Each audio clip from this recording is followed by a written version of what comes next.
Europe 1. Le grand direct des médias, Guillaume Janton. Et l'infomédia qui fait la une ce matin, c'est le CSA qui ouvre une nouvelle procédure de sanction à l'encontre de Touche pas à mon poste.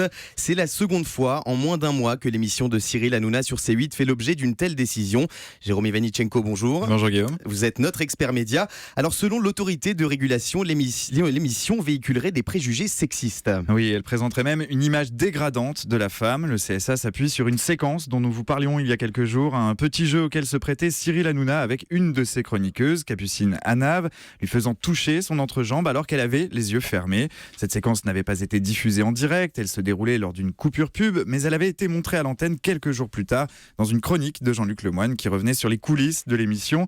Une image qui a provoqué de nombreuses réactions de la part des téléspectateurs. Le problème pour Cyril Hanouna, c'est que ce motif du préjugé sexiste, il a déjà été invoqué une première fois par le CSA. C'était suite à l'émission Marathon, les 35 heures de Baba. Jean-Michel Maire avait embrassé le décolleté d'une jeune femme sans son consentement. Certains parlaient à l'époque d'agression sexuelle. Suite à cela, Touche pas à mon poste avait alors écopé d'une mise en demeure, un avertissement sérieux. Ça signifiait qu'en cas de récidive, l'autorité de régulation pourrait réclamer l'ouverture d'une procédure plus grave et engager des sanctions. Ce matin, avec cette séquence impliquant Capucine Anave, le CSA estime que c'est le cas, qu'il y a bel et bien récidive. Et oui, les charges s'accumulent contre l'émission de Cyril Hanouna. Oui, il y a tout juste un mois, une première procédure de sanction était engagée contre Touche pas à mon poste. Elle était la conséquence d'une caméra cachée diffusée dans l'émission La Grande Rassera, où Mathieu Delormeau se retrouvait au centre d'une mise en scène macabre, accusé pour rire, pour faire semblant du meurtre d'un homme.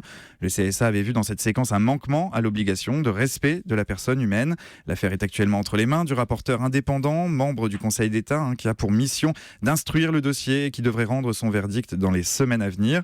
En moins d'un mois, il voit arriver une deuxième affaire sur son bureau. C'est du jamais vu. Ce qu'il faut retenir ce matin, c'est le caractère exceptionnel de cette nouvelle décision. On avait parfois tendance à moquer le CSA pour son immobilisme, pour sa passivité. On le disait un peu long à la détente, au point de s'interroger parfois sur son utilité. Avec l'ouverture de cette nouvelle procédure de sanction, le CSA prouve qu'il peut hausser le ton. Il le fait contre une émission qui, tout au long de la saison, est devenue la cible de très nombreuses critiques. L'ouverture de cette procédure, elle fait souffler aussi le vent du boulet, un peu plus près encore pour Cyril Hanouna, et elle augmente mécaniquement les menaces de sanctions. Alors justement, rappelez-nous ce que risque concrètement l'émission. Alors une fois que le rapporteur indépendant rendra son analyse, ce sera au conseiller du CSA de décider de la sanction la plus appropriée. Ça peut être la lecture d'un message à l'antenne, ça peut être aussi un changement de signalétique, une interdiction aux moins de 12 ans par exemple, qui provoquerait le glissement de l'émission en deuxième partie de soirée. Le CSA pourrait aussi décider d'attaquer C8 au portefeuille. Hier soir, le Figaro s'essayait à un drôle de calcul et estimait à 320 millions d'euros le montant de l'amende encourue par la chaîne. C'est lunaire. C'est absolument lunaire, mais selon des sources proches du dossier, cette estimation, elle est probablement très exagérée. Elle s'appuie sur le chiffre d'affaires du groupe Vivendi, la maison mère du groupe Canal, et non sur celui de C8, qui est considéré comme le véritable éditeur de l'émission de Cyril Hanouna.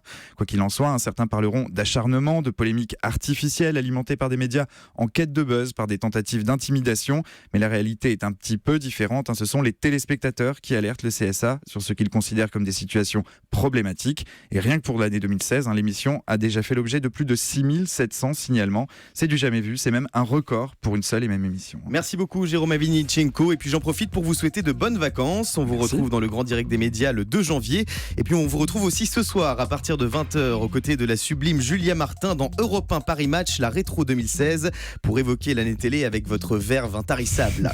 Merci Jérôme.